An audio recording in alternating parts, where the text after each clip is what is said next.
ব্যারাকপুর মহকুমা আইনি পরিষেবা কর্তৃপক্ষ থেকে সচেতনতা শিবির অনুষ্ঠিত হলো কাউগাছি 1 নম্বর গ্রাম পঞ্চায়েতের অধীনে। যখন বিছানায় পড়বো আমি ওই ছেলের থেকে কিন্তু আমার মেয়েটাই এসে আমাকে ভাববে যে আমার বাবাটা বিছানায় পড়ে আছে, আমি একটু জল ছেলে কিন্তু দেবে না বললে আরো বলা যায় আপনি তো অনেকে রাগ করবে, ছেলেকে অনেকে আটকাবে যে তোমার আরো ভাই আছে। যে মেয়েটা তার বাবাকে দেখছে সেই মেয়েটা যদি তার শ্বশুরবাড়িকে দেখে তাহলে বৃদ্ধাশ্রম হয় না। আপনি তো সেটাই বলে দিলেন ব্যাপারটা। আমাদের আপনার চেষ্টা করি এটাকে মিটিয়ে দেওয়া, কিন্তু তারপরেও বেশ কিছু পিস থাকে।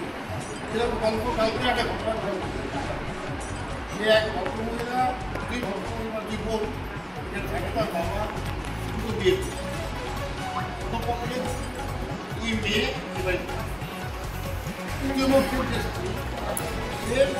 সে থাকে না সে